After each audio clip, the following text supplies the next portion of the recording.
Madame, monsieur, bonsoir. Bonsoir à tous et bienvenue au journal. C'est une édition bilingue sur Equinox Télévision. Innocent Azé, good evening. Merci, Fabien Valondongo. Bonsoir à vous. And to our viewers, good evening as well. Thanks for joining us in this 8 p.m. bilingual newscast on Equinox Television. In our top stories, as from tomorrow, the 13th of April 2020, wearing a face mask will be obligatory across the national territory. This is an announcement made by the Prime Minister and Head of Government, Chief Dr. Joseph John Gutte, during an interministerial committee. This is one of the 7 new measures adopted by the government of Cameroon, adding to the 13 to fight against the coronavirus. And His Lordship Jean Baroga, Archbishop of the Yaoundé Metropolitan Archdiocese, is calling on every Cameroonian to continue fighting the COVID-19 by adhering to the prescription given by the government of Cameroon and equally hygiene rules prescribed by the World Health Organization in order to kick out the coronavirus that was doing a mass to celebrate Easter Sunday today. Vous l'avez dit, le port du masque obligatoire dès demain sur l'ensemble du territoire national. Il s'agit de l'annonce du Premier ministre, chef du gouvernement, au cours de la rencontre interministérielle tenue au courant de la semaine. La décision fait partie donc des 7 mesures barrières édictées par le chef du gouvernement pour contrecarrer les actions du Covid-19 au Cameroun. Et puis, Monseigneur Jean Barga exhorte les fidèles chrétiens à ne pas désespérer malgré notamment les ravages de la pandémie. Le Covid-19 était donc au menu de la célébration de la Pâque ce dimanche à la cathédrale Notre-Dame des Victoires de Yaoundé. Madame, Monsieur, bienvenue aux 20h, c'est sur Equinox.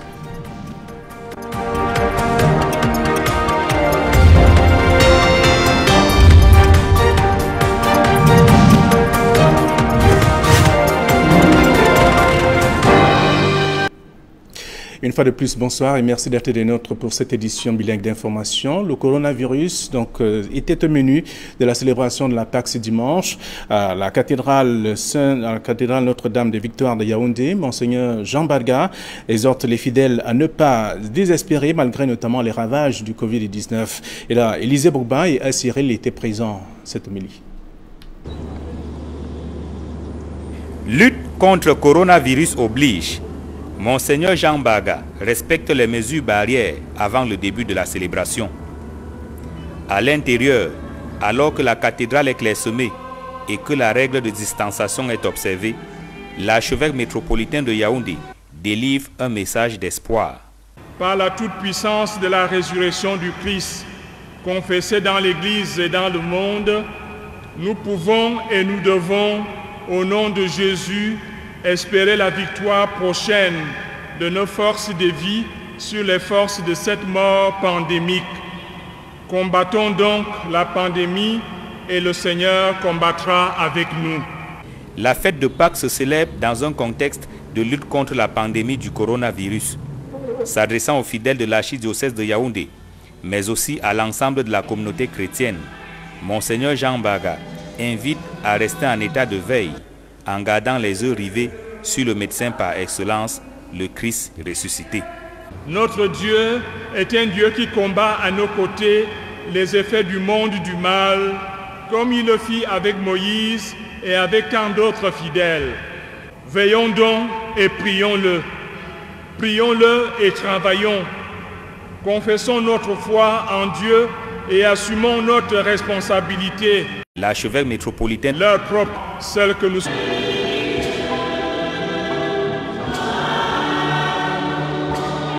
Tandis que Monseigneur Jean Barga rappelle qu'en ce temps de détresse et de deuil, l'histoire de la résurrection du Christ qui a donné sa vie pour nous révèle mieux la grande valeur de notre être.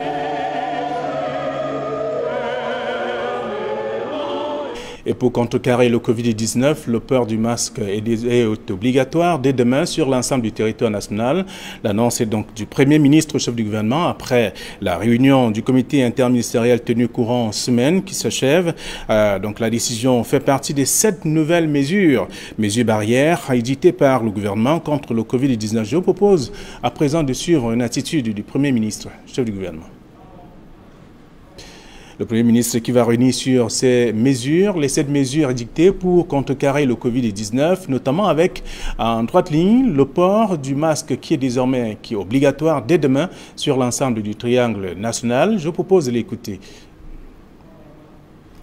Nous y reviendrons donc dans nos prochaines éditions. Le port du masque, on l'a dit, est donc obligatoire, avec notamment aussi d'autres faits qui vont permettre à ce que la maladie parte de ce pays. L'autorité administrative également n'a pas attendu à Tombel, dans la région du sud-ouest. C'est l'un des arrondissements du département donc, de cette localité, département de Coupé-Manongoba, où l'autorité administrative est descendue sur le terrain ce dimanche, rencontrer les populations et exiger le port du masque. Je propose le reportage qui suit, qui retrace un peu la vie de ces personnes. Ce matin encore, c'était dans les rues de Tombel. Le port du masque est obligatoire pour les populations de Tombel depuis ce dimanche matin. Les forces de maintien de l'ordre et l'autorité administrative ont mené l'opération au centre-ville et dans différents quartiers de la localité. Si vous avez constaté, nous sommes au niveau du marché et vous allez constater que tout le monde qui est au niveau du marché, tout le monde est en train de porter les masques. Ces mesures doivent être pratiquées pour barrer la voie au coronavirus que nous tous on est en train de vivre. Dans les rues de cet arrondissement, c'est le branle-bas. Des adolescents, des adultes et même des plus âgés respectent la donne. Que ce soit même peut-être la maladie qu'on est en train de parler, mais ça évite aussi certains contacts. C'est à cause de cette maladie qui est dehors là, parce que c'est une prévention. Prévenir vaut mieux que guérir. Les masques, et on nous a encore donné mettre l'eau pour nous prévenir, avec le savon. Le sous-préfet de la localité, qui signale qu'aucun cas du Covid-19 n'a encore été enregistré dans son arrondissement, exige le respect des mesures barrières.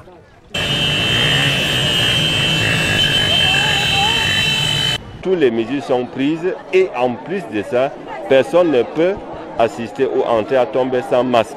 Parce que les ports de masque dans les lieux publics sont obligatoires. Ce dernier n'a pas attendu que la décision du Premier ministre rentre en vigueur. Pour le moment, le respect des mesures barrières reste le seul moyen pour éviter la propagation du Covid-19 au Cameroun. Les hommes et femmes des médias du département de l'Océan à Kribi précisément contre le Covid-19. Ces hommes ont d'ailleurs engagé un combat contre notamment ce virus à travers des actions sur le terrain. Après le premier cas testé positif et entre 3 personnes en observation, les historiens du présent utilisent notamment leurs armes conventionnelles pour tendre le coup au virus. Joseph Abena pour plus de précisions. Nous les journalistes qui parlons chaque jour dans les micros. C'est une action concertée sous la bannière des Journées océanaises de la communication et de la liberté de la presse. Ici, à la barrière de contrôle mixte, porte d'entrée de Kribi, les vendeuses de poissons grillés et les hommes en tenue reçoivent le message. Tous les petits commerçants de cette barrière de Londi doivent apporter les gants. Vous avez vu hier avec toi. C'est dans le cas le bus de transport qui avait le coronavirus. Tous les bus de transport, ce qui vous vendez là, quelqu'un qui touche à l'argent, vous remet l'argent à le coronavirus, vous portez, vous allez donner à votre papa, votre maman, votre mari, vos frères et sœurs, et toute la famille va mourir. Et pour nos amis qui sont des forces de maintien de l'ordre, nous voulons vous dire ce qu'on vous a déjà dit ici à Londi, que vous veillez à ce que chaque client d'une voiture qui entre à Kribi porte au moins le gant. Chaque client d'une voiture qui entre à Kribi porte le gant, sinon il n'entre pas à Kribi. Il porte le masque sur le visage. C'est ça qui va nous freiner le coronavirus. La caravane se déploie ainsi dans les lieux de brassage des populations ainsi que dans les administrations publiques. Ici, l'action des journalistes et communicateurs est saluée par le préfet de l'Océan. Remercier vos actions et qui a une forte coloration symbolique. Les journalistes décident de s'associer au gouvernement pour lutter contre la pandémie. Ça, c'est un acte très fort. Et c'est une réponse à la préoccupation de M. le Premier ministre hier, lorsqu'il invitait tout le monde à entrer dans cette lutte et apporter chacun sa contribution pour vaincre ce coronavirus. Le président du comité d'organisation, à chaque étape, encourage les citoyens à capitaliser les dons mis à leur disposition. Compte tenu du fait que cette pandémie est arrivée et que ça fait des ravages dans le monde, nous sommes à ce jour à plus de 90 000 morts dans le monde entier. Et notre pays est déjà suffisamment touché. Vous-même, nous-mêmes étant des hommes des médias, nous connaissons des chiffres. Du coup, nous ne pouvons que protéger notre département en mettant à la disposition des populations les mesures barrières pour empêcher la provocation de ce virus qui est mortel. Cette sensibilisation s'inscrit dans le cadre des activités des journées océanaises de la communication et de la liberté de la presse qui connaîtront l'apothéose le 3 mai prochain. Le département de l'océan. Et puis sur la situation épidémiologique de la pandémie au Cameroun, et précisément pour cette journée du dimanche, selon le ministère de la Santé, fait état de 12 nouveaux cas enregistrés, 2 décès supplémentaires. Il s'agit des sujets de sexe masculin âgés entre respectivement de 78 et 76 ans, dont le gouvernement prescrit d'ailleurs le respect des mesures barrières par la suite.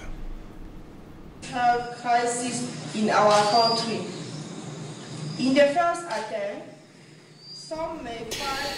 Le Cameroun pleure. Le professeur Bernard Momo, coordonnateur du programme national de gouvernance et ancien maire de Tchang, qui est donc décédé ce dimanche. Selon bien sûr des informations, les proches de la famille précisent que l'ancien enseignant de droit constitutionnel serait donc mort des suites du Covid-19. Et puis un autre décès enregistré également ce dimanche. Il s'agit d'un homme d'affaires qui a quitté la scène ce dimanche. C'est l'honorable Samuel Wembe, homme d'affaires, administrateur de la Fédération camerounaise de football et ancien président du Racing Club de Bafoussam. Revenu donc d'un voyage en Europe, il avait été contrôlé négatif au Covid-19, mais c'est finalement cette redoutable pandémie qui a emporté donc le sénateur suppléant RDPC ce dimanche 12 avril 2020 à Douala. Parlons de toute autre chose à présent. Des habitants de l'arrondissement de Penka-Michel dans la région de l'Ouest Cameroun s'en sont pris à des habitations construites par des éleveurs au Bororo vivant donc dans la localité. Il est reproché à ces derniers une certaine négligence dans leurs activités agro-pastorales. Les autorités administratives parlent plutôt de malentendus. Donald Brice-Kamga, Mama Soufa et Dallas Tchana nous donnent plus de précisions. Sur les hauteurs du mont Baloum, des campements détruits, les 9 constructions provisoires appartenant aux éleveurs Paul Bororo vivant dans la localité située dans l'arrondissement de Penka-Michel, département de la Ménoire, dans la région de l'Ouest, ont été saccagées par des habitants autochtones, ceux qui accusent leurs compatriotes d'avoir laissé les bovins dévaster leurs plantations. Maintenant, nous sommes là comme ça, là, on ne sait même pas quoi qui se passe. On va dire déjà 3 jours, nous sommes ici en brousse comme ça, là. Une rixe entre population locale et éleveurs Bororo s'en est suivie, des tensions qui n'auraient jamais dû se produire d'après cet éleveur qui condamne la justice populaire. Vous voyez tous ces dégâts, nous ne sommes pas du tout contents. Quels que soient les problèmes, les autorités sont là pour les régler, les lois sont là pour les trancher. Le sous-préfet de Penka-Michel, qui a réuni les responsables des 2 communautés en conflit, parle de malentendus. L'autorité administrative ajoute que les 2 parties sont parvenues à s'accorder sur la nécessité d'une cohabitation pacifique. Le calumet de la paix a été fumé. Les populations qui cohabitent très souvent et de façon légendaire et pacifique nous ont promis que plus rien ne se reproduira là-bas. Elles ont même eu à se prononcer sur l'honneur. Une zone tampon a été créée par les autorités administratives et les espaces de pâturage délimités au terme d'une concertation afin que Baloum demeure une terre de diversité, indiquent les pouvoirs publics locaux. Et c'est sur ce que nous mettons en terme à cette première partie du journal bilingue. La seconde est avec vous, Innocent Azé. Merci, Flavien Balondongo. Une fois de plus, bonsoir. And to you viewers, good evening once more. Thanks for joining me in the second segment of the newscast. Christians in Cameroon have joined their peers across the world today to celebrate Easter, which today marks a joyful moment, resurrection of their Savior Jesus Christ, who was crucified on Good Friday on the cross of Calvary.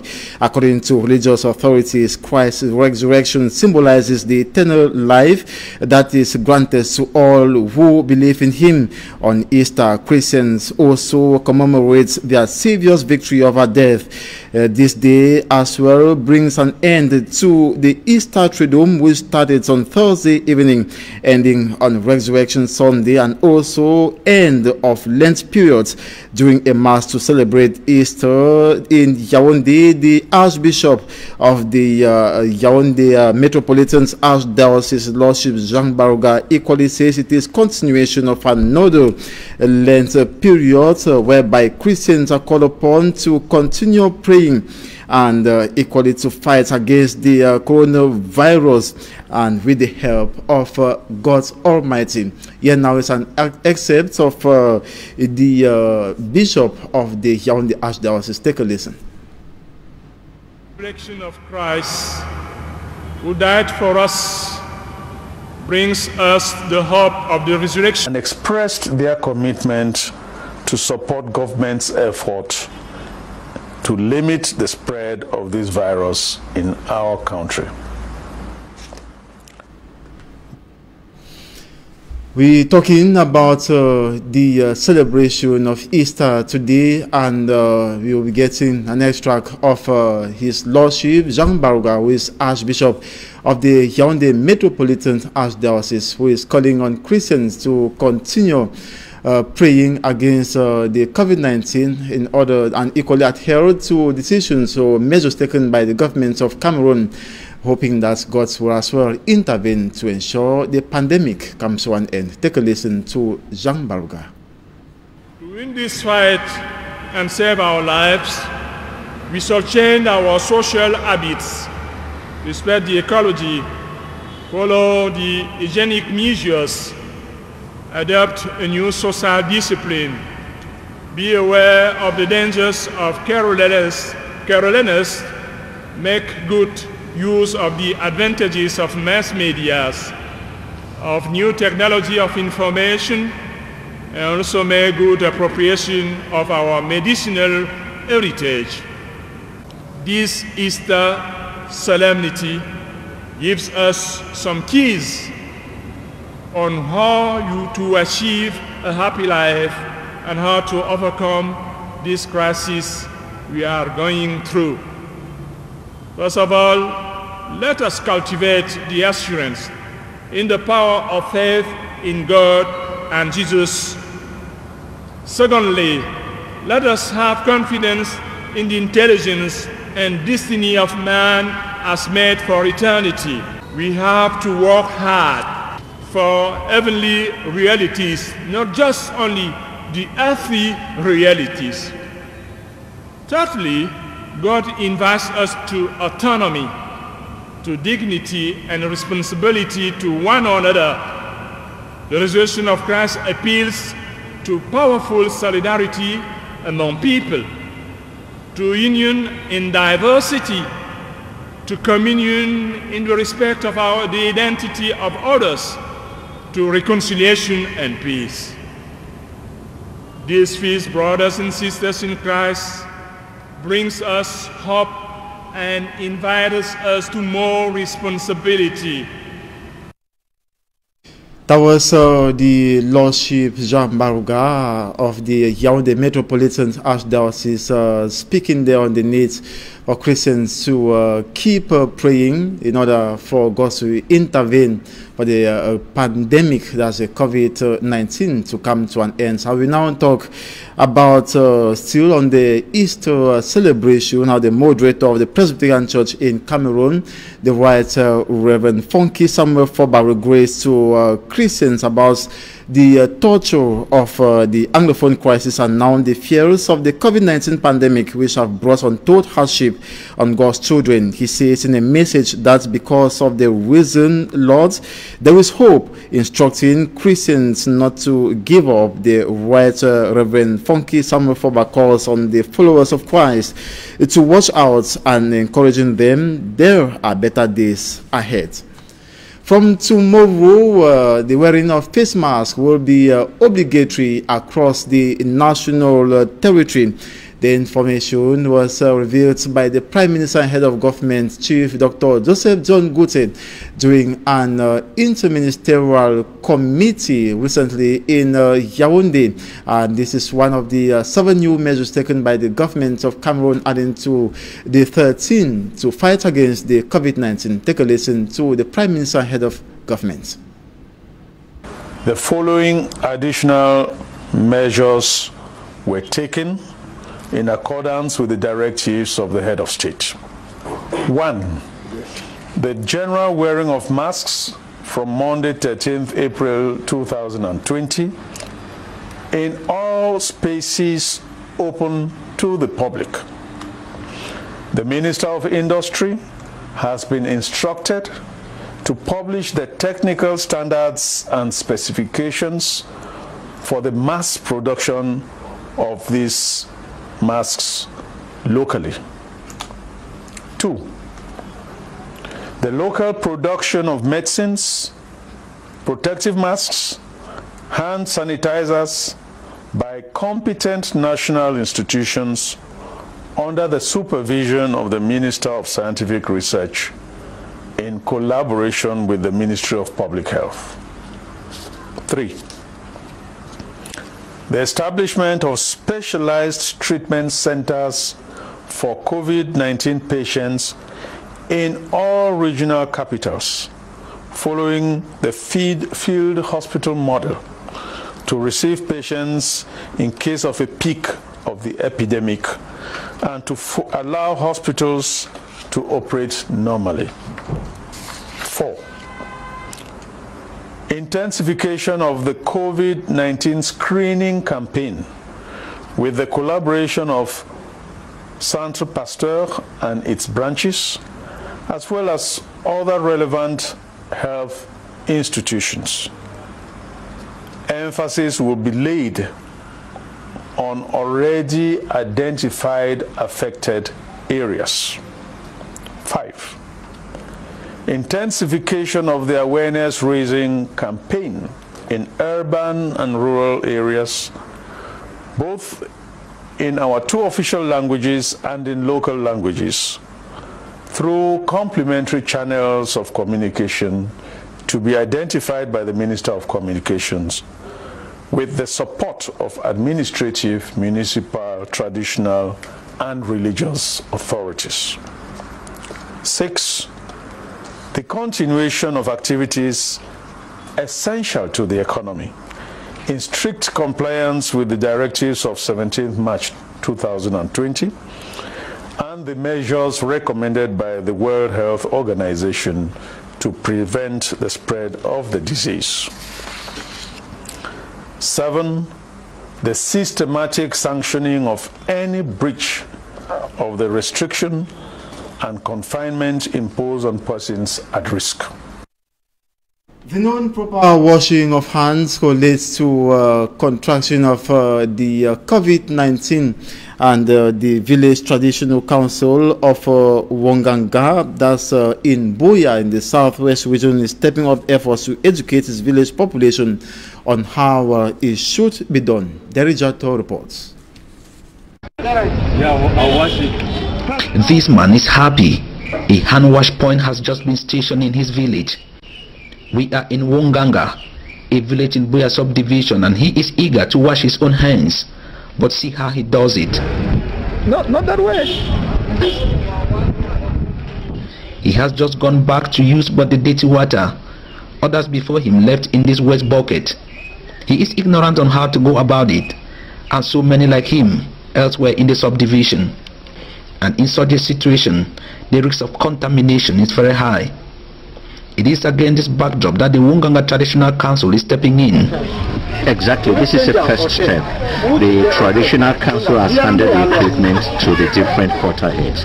The quarter heads now will have the responsibility to educate the different users on how to use the equipment so that we don't suffer from recontamination in the case where there is contamination. Dr. Mafani George Teke, the chairman of the Wunganga Traditional Council, and the notables of this village are stationing hand washing points, not in the market where the practice seems popular, but in neighborhood of Wunganga village where the awareness is present, but how to go about it is absent. Wash your hands regularly, and this is how to do it. Wash inside that pan. These members of the Wunganga Traditional Council demonstrated to the village population. Social distancing too was also lectured. One after the other. And the quarter head of this village were appreciative. It is a very wonderful initiative that the Traditional Council of the Small Support Wunganga Council has done to install one of the elements that the government has said we should watch out. At each stop, these traditional council members left the campaign in the hands of the villagers.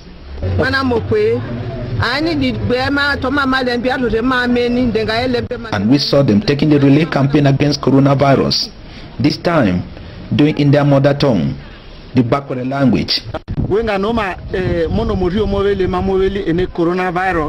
The language of the people here on the foot of the Buya Mountain.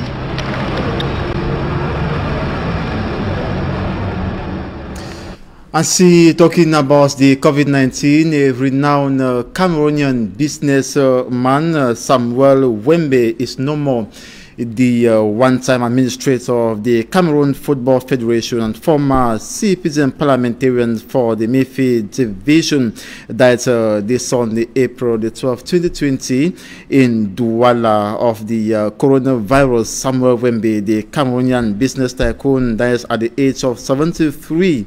And he was proprietor of Africa Shipping Fuseb Elite in Bafoussam, several times president of the Racing Club of Bafoussam, owner of the Inno Hotel, and proprietor of several warehouses at the Douala seaport. Meantime, all those who came in contact with him of recent are instructed to go to the Douala Regional Hospital for screening to be sure they are not infected with the coronavirus.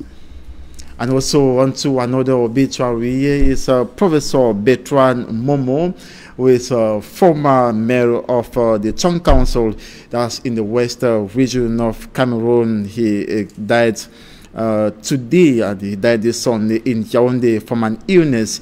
Professor Bertrand Momo served as mayor of the Chong Council from 2007 to 2013. Before his death this Easter Sunday, he was serving as a coordinator of the National Governance Program.